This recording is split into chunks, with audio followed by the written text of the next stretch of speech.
ঢাকা ফেরার পথে যানজট না থাকলেও বাড়তি ভাড়া এবং টিকিট কালোবাজারির অভিযোগ।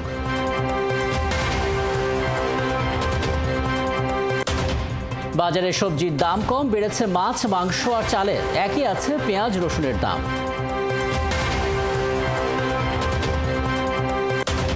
ঈদের লম্বা ছুটিতে সিলেটে গেছেন বহু মানুষ। চা বাগান, জাফলং আর লালাখালে ভিড় বেশি।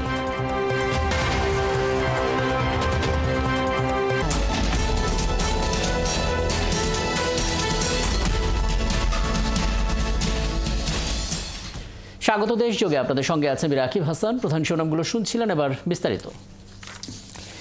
প্রিয়জনের সাথে ঈদ শেষে ঢাকায় ফেরার পথে যানজট না থাকলেও পরিবহনের নানা অব্যবস্থাপনার অভিযোগ করেছেন যাত্রীরা। বেশিরভাগ এলাকার যাত্রীরা বাড়তি ভাড়া নেওয়ার অভিযোগ করেছেন। রয়েছে টিকিট কালোবাজারির অভিযোগও। যদিও পুলিশ কর্মকর্তারা বলছেন যাত্রীদের স্বস্তি দিতে মহাসড়কে ভ্রাম্যমাণ আদালত পরিচালনা করছে বিআরটিএ।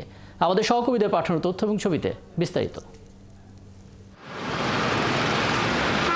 ঈদ শেষে আবার কাজে ফিরতে শুরু করেছে মানুষ। রাজধানীমুখী এই যাত্রায় ঢাকা টাঙ্গাইল যমুনা সেতু মহাসড়কের টাঙ্গাইলের সীমানায় বাস স্ট্যান্ড এলাকা ছাড়া কোথাও যানবাহনের দীর্ঘ জট দেখা যায়নি।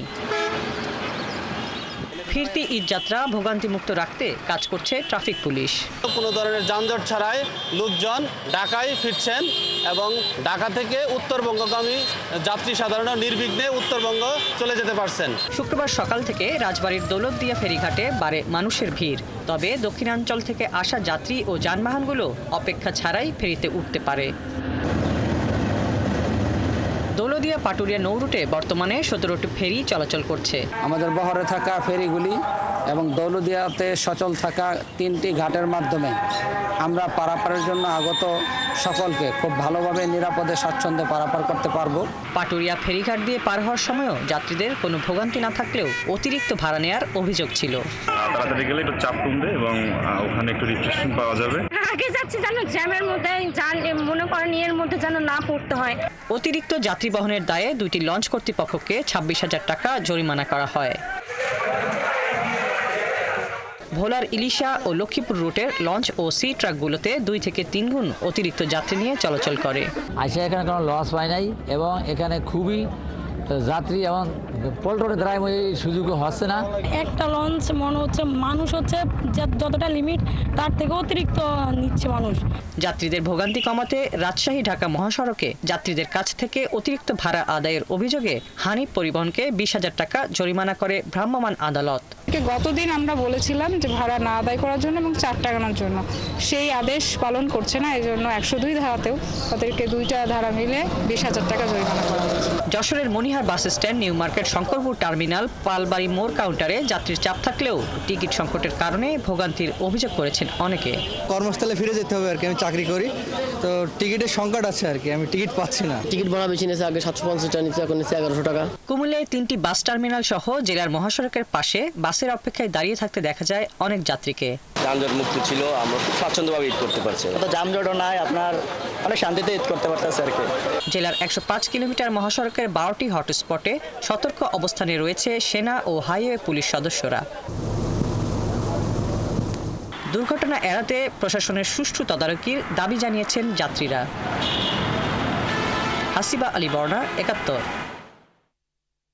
চট্টগ্রামের লোহাগাড়ায় সড়ক দুর্ঘটনায় গুরুতর আহত তাসনিয়া ইসলাম প্রেমা মারা গেছেন। শুক্রবার দুপুর 12টার দিকে চট্টগ্রাম মেডিকেল কলেজ হাসপাতালে আইসিইউতে চিকিৎসাধীন অবস্থায় তাসনিয়া মারা যান। এ নিয়ে এই সড়ক দুর্ঘটনায় মৃতের সংখ্যা বেড়ে দাঁড়ালো 11 জন। এর আগে দুর্ঘটনায় তাসনিয়ার বাবা, মা এবং 2 বোন মারা যান। তাসনিয়ার মৃত্যুর মধ্য দিয়ে পরিবারটির কেউ আর বেঁচে রইল না। একই দুর্ঘটনায় গুরুতর আহত শিশু আরাধ্য বিশ্বাসকে উন্নত চিকিৎসার জন্য চট্টগ্রাম মেডিকেল কলেজের থেকে আজ ঢাকায় পাঠানো হয়। গেল বুধবার সকালে চট্টগ্রাম কক্সবাজার মহাসড়কের লোহাগাড়া উপজেলার চুনতি জাঙ্গালিয়া এলাকায় বাস মাইক্রোবাসের সংঘর্ষ হয়। ওই দুর্ঘটনায় সেদিনই 10 জন নিহত হন।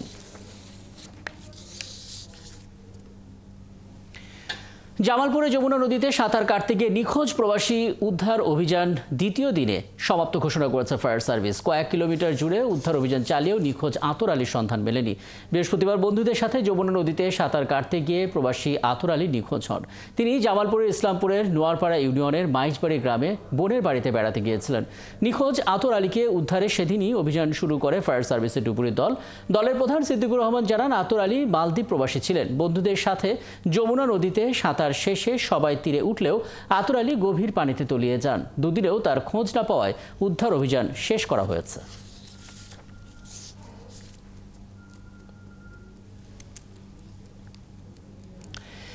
ঈদের আনন্দের ছোঁয়া লাগেনি বগুড়ার জুলাই আগস্ট অভ্যুত্থানে নিহত জুনায়েদ ইসলাম রাতুলের পরিবারের। মৃত্যুর 6 মাস পেরিয়ে গেলেও শোক কেটে উঠতে পারেনি রাতুলের মা বাবা এবং স্বজনরা।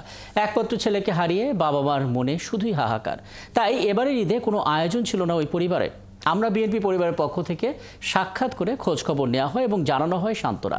এস এ বাবু সাইদের প্রতিবেদন, ছবি তুলেছেন মাসুদ বাবু।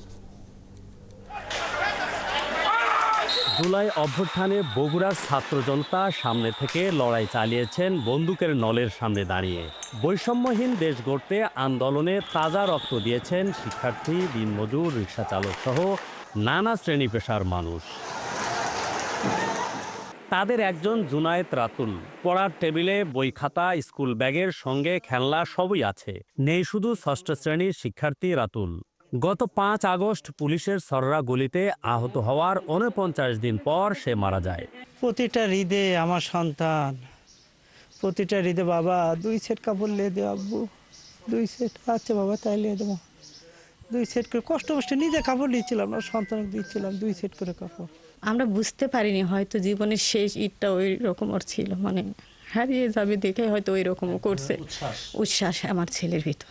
16 জুলাই থেকে বগুড়ার রাজপথে নেমে আসে সরকারি, বেসরকারি কলেজ ও বিদ্যালয়ের শিক্ষার্থীরা। শহরের প্রাণকেন্দ্র সাতমাথা ছাড়াও গুরুত্বপূর্ণ পয়েন্টগুলোতে গড়ে তোলা হয় দুর্বার আন্দোলন। ঈদের দিন বিকেলে আমরা বিএনপি পরিবারের পক্ষ থেকে রাতুলের পরিবারের সাথে দেখা করেন সংগঠনের আহ্বায়ক সহ একটি প্রতিনিধি দল। প্রতিশ্রুতি দেন সবসময় পাশে থাকার। তার বাবা ছোট্ট 2টি দাবি জানিয়েছে, এটা কিন্তু খুবই ছোট এই সরকারের কাছে। একটি হচ্ছে শহীদ রাতুল যেখানে কবর দেওয়া হয়েছে, কবরটা স্থায়ীকরণ এবং পাকাকরণ। আর এই যে সামনে যে হাকির মোড়ে যে শহরের মধ্যে যে রাস্তাটা অতিবাহিত হয়েছে, এই রাস্তাটা যেন শহীদ রাতুলের নামে, শহীদ রাতুল স্মৃতি সড়ক নামে নামকরণ করা হয়। খুবই ছোট দাবি জানিয়েছে। আমরা আশা করছি এই সরকার পূরণ করবে। যদি না করে তাহলে যদি একটি সুন্দর নির্বাচনের মাধ্যমে আল্লাহ তাআলা যদি বিএনপিকে সুযোগ দেয়, তাহলে আমরা ইনশাল্লাহ কথা দিচ্ছি আমরা এই 2টি দাবি পূরণ করব। জুলাই আগস্ট অভ্যুত্থানে বগুড়ায় বিভিন্ন শ্রেণী পেশার 16 জন শহীদ হয়েছেন ও আহত হয়েছেন 1200 জনেরও বেশি। S M Abu Sayeed, 71, Bogura. চট্টগ্রামে ঈদ পরবর্তী বাজারে সবজির দাম এখনও বেশ কম, তবে দেশি মুরগির দাম বেড়েছে আরেক দফা। দাম বেড়েছে খাসির মাংসের। ঈদের পর ডিমের দাম আর না বাড়লেও মাছের বাজার আবারও হয়েছে অস্থির। পেঁয়াজ সহ আদা এবং রসুনের দাম একই রকম থাকলেও বোতলজাত সয়াবিন তেলের সরবরাহ আরও বাড়ানোর দাবি খুচরা ব্যবসায়ীদের। চট্টগ্রাম থেকে বাবুনবালের ক্যামেরায় আরও জানাচ্ছেন রাজীব বড়ুয়া। চট্টগ্রামের বাজারে গ্রীষ্মকালীন সবজির সরবরাহ বাড়লেও দাম বেশ চড়া। বিক্রেতারা বলছেন দাম গত সপ্তাহের চেয়ে কিছুটা কমেছে, কিন্তু ক্রেতাদের দাবি দাম এখনও সাধারণের নাগালে আসেনি। বাজারে বরবটি 100, ঝিঙ্গা 120, পটল 80, লাউ 60, আলু টমেটো 30 টাকা, ফুলকপি 120, কাঁচামরিচ 80 টাকায় বিক্রি হচ্ছে। সে সাথে রমজানের চড়া দামের লেবু এখনও হালি 100 টাকায় বিক্রি হচ্ছে। এই সপ্তাহে আপনার প্রত্যেকটি সবজি 10 টাকা 20 টাকা করে সবগুলো কমছে। লেবু এখন খালি চলতেছে 100 টাকা, কমে গেছে তো। সবজি শসা 80 টাকা করে, তারপরে পেঁপে 60 টাকা করে। গত সপ্তাহের দরেই বিক্রি হচ্ছে ডিম। গেল সপ্তাহের তুলনায় দেশি মুরগির দাম বেড়েছে কেজিতে 50 থেকে 60 টাকা পর্যন্ত। এখন দেশি মুরগি বিক্রি হচ্ছে 650 টাকায়। ব্রয়লার ও সোনালী মুরগি বিক্রি হচ্ছে গত সপ্তাহের দামে 220 ও 330 টাকায়। 50 টাকা বেড়ে খাসির মাংস ও গরুর মাংস বিক্রি হচ্ছে 1200 ও 900 টাকায়। ছাগলের মাংস বেচতেছে 1100 আর খাসি বেচতেছে 1200 টাকা। মুরগি কমাইতেছে এই জন্য দাম বাড়তি। দামও স্থিতিশীল এবং কি দামও একটু সহনীয় পর্যায়ে আছে। সাধারণ মানুষ একটা দেখেন রিক্সাওয়ালা ইনকাম করতেছে ডেলি 500 থেকে 700 টাকা। ও এখন কি ঘর ভাড়া দিবে নাকি সবগুলো কিনবে? বাজারে সামুদ্রিক মাছের সরবরাহ কমেছে। সব ধরনের সামুদ্রিক মাছের দাম বেড়েছে কেজি প্রতি 100 থেকে 150 টাকা পর্যন্ত। মানুষ তো চাহিদা বেশি, মাছ কম, সেই হিসাবে একটু মাছের দাম বাড়তি। কোরাল মাছ 700 থেকে 800 এরকমের ভিতরে, পাবদা মাছ 400 টাকা কেজি। বাজারটা একটু চড়া, আগের থেকে একটু বেশি, 200-500 টাকা বিভিন্ন মাছ বেঁধে বেশি। এই সপ্তাহে দেশি পেঁয়াজ 40 থেকে 45 টাকা ও ভারতীয় পেঁয়াজ বিক্রি হচ্ছে 55 থেকে 60 টাকায়। পেঁয়াজ সহ আদা ও রসুনের দাম না বাড়লেও বোতলজাত সয়াবিন তেলের সরবরাহ আরও বাড়ানোর দাবি খুচরা ব্যবসায়ীদের। সেই সাথে বাড়তি চালের দাম। শুধু চিনিগুলো ছাড়া আর সব আদার্স চাউলের দাম বাড়তি। ইন্ডিয়ান পেঁয়াজ 55-60 টাকা, আদা রসুন আপনার আদা যে চায়নাটা 150 টাকা। কিছু কিছু কোম্পানি তেল এখনো দিচ্ছে না, কম দিচ্ছে আর কি। জিনিসপত্রের সব কিছুই তো অ্যাভারেজে সব কিছুই বাড়ছে একটু। আর ক্রেতারা বলছেন ঈদ পরবর্তী বাজার আবারও অস্থির হচ্ছে। বাজারে পণ্যের দাম নিয়ন্ত্রণে নিয়মিত মনিটরিং বাড়াতে হবে। রাজীব বড়ুয়া, 71, চট্টগ্রাম। বলছিলাম শিরোনামে, ঈদের লম্বা ছুটিতে সবুজ চা বাগান, পাহাড় আর স্বচ্ছ জলের দেখা পেতে দেশের নানা প্রান্ত থেকে পর্যটকরা ভিড় করেছেন সিলেটে। জাফলং, লালাখাল সহ সিলেটের পর্যটন কেন্দ্রগুলোতে এখন ছুটির আমেজে ঘুরে বেড়াচ্ছেন লাখো পর্যটক। বিস্তারিত জানাচ্ছেন সাকিব আহমেদ মিঠু। প্রকৃতি প্রেমীরা সিলেটকে বলে থাকেন প্রকৃতির কন্যা। কি নেই সিলেটে? পাহাড় আর পাহাড় থেকে নেমে আসা ঝর্ণা, সেই সাথে সবুজ চায়ের বাগান, সব নিয়ে অপরূপ রূপে মনোরম সিলেট। ছুটিতে তাই পর্যটকদের অন্যতম পছন্দ সিলেটের জাফলং, সাদা পাথর, বিছানাকান্দি ও লালাখাল। জাফলং আর সাদা পাথরের শীতল জলে গা ভাসিয়ে আনন্দ উল্লাসে দিন কাটাচ্ছেন পর্যটকরা। আমরা গিয়েছিলাম গতকাল সাদা পাথরে, আর আজকে এসেছি জৈন্তাতে, এবং জৈন্তাতে আসার পথে আমরা হরিপুর গ্যাস ফিল্ডে গিয়েছিলাম। কিছু কিছু আমাদের বাচ্চা কাচ্চা ছিল, ওদেরকে দেখিয়েছি। মেইনলি জাফলং গিয়েছি, রংপানি গিয়েছি, আর এই জৈন্তাতে এসেছি। আরো হয়তো আজকে থেকে কালকে হয়তো ব্যাক করবো, বাট আমার মজা শেষ হচ্ছে না। চৈত্রের গরমেও পর্যটকদের আক্ষেপ নেই, বরং পরিবার পরিজন নিয়ে আনন্দ ভাগাভাগি করতে পেরে খুশি তারা। হাইওয়ে পুলিশ এবং অন্যান্য যারা আছেন দায়িত্বরত, ওনারা দেখছি বেশ আন্তরিকভাবে বিষয়গুলো হ্যান্ডেল করছেন। মানুষ অনেক বেশি, বিশেষ করে আমরা তো গতকালকে সাদাপাথর ছিলাম, আজকে জাফলং আসলাম। সব জায়গায় মানুষের ভিড় এবং সবাই এনজয় করছেন। এখানে এর আগেও আসা হয়েছিল, এর আগে শ্রীমঙ্গল আসছিলাম, এখানে আসা হয় নাই, এবার আসছি, দেখি ভালোই লাগলো সবকিছুই ঘুরে। ছুটির দিনগুলিতে আসা বিপুল সংখ্যক পর্যটকের নিরাপত্তা ও সেবা দিতে কাজ করছে জেলা প্রশাসন ও পুলিশ প্রশাসন। ঈদে এমনিতেও আমাদের নিরাপত্তা পরিকল্পনা থাকে, পাশাপাশি পর্যটনগুলোর জন্য বাড়তি নিরাপত্তা থাকে। আমাদের ফিক্সড টিম পর্যটনগুলোতে ফিক্সড টিম থাকার পাশাপাশি মোবাইল টিমও থাকে। সেই হিসাবে এভাবেও সেই রকম পরিকল্পনা করা হয়েছে। পর্যটকরা নিরাপত্তার সাথে পর্যটন স্থানে ভ্রমণ করতে পারেন, সেজন্য আমাদের পর্যটন পুলিশ সহ জেলা পুলিশ প্রয়োজনীয় ব্যবস্থাপনা রাখবে। পর্যটকরা বলছেন পর্যটনের সুযোগ সুবিধা আরও বাড়ালে বিদেশি পর্যটকদের কাছেও আরও আকর্ষণীয় হয়ে উঠবে সিলেট। সাকিব আহমেদ মিঠু, 71, সিলেট। ঈদের আনন্দ উপভোগ করতে বিনোদন প্রেমীরা ভিড় করছেন জামালপুরের সরিষাবাড়ির যমুনাপাড়ের পিংনা রাধানগর এলাকার সানসেট পয়েন্টে।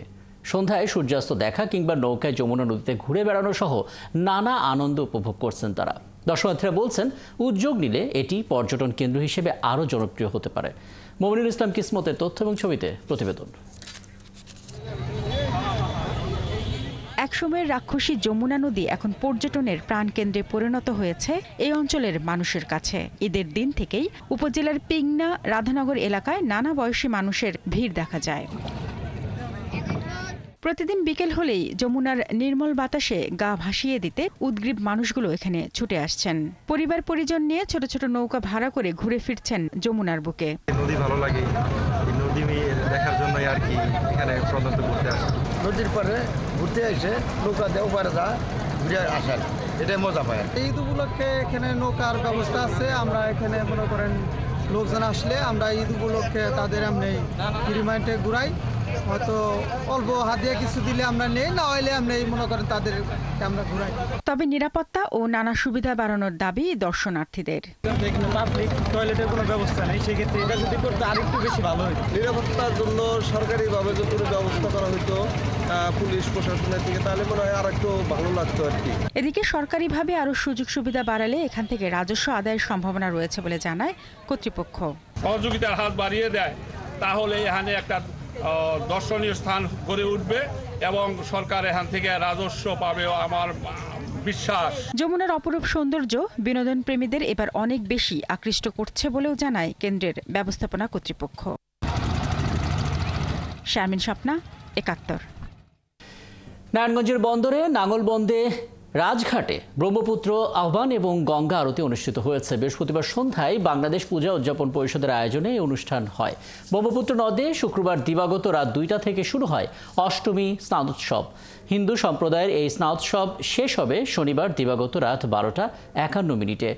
স্নানোৎসব উপলক্ষে জেলা প্রশাসনের পক্ষ থেকে নেওয়া হয়েছে বাড়তি নিরাপত্তা ব্যবস্থা।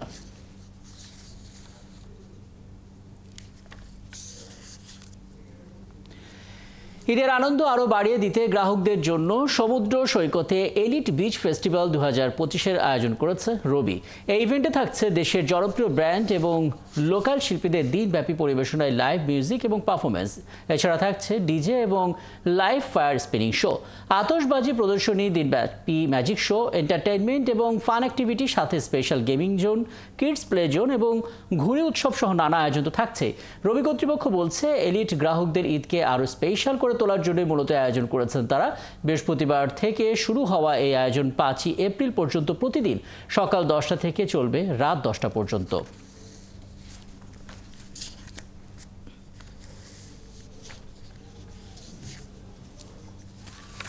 চলছে দেশযোগ সরাসরি সংবাদ অনুষ্ঠান দেখতে চোখ রাখুন ৭১-এর ফেসবুক পেজে এবং সাবস্ক্রাইব করুন ৭১ ইউটিউব চ্যানেল।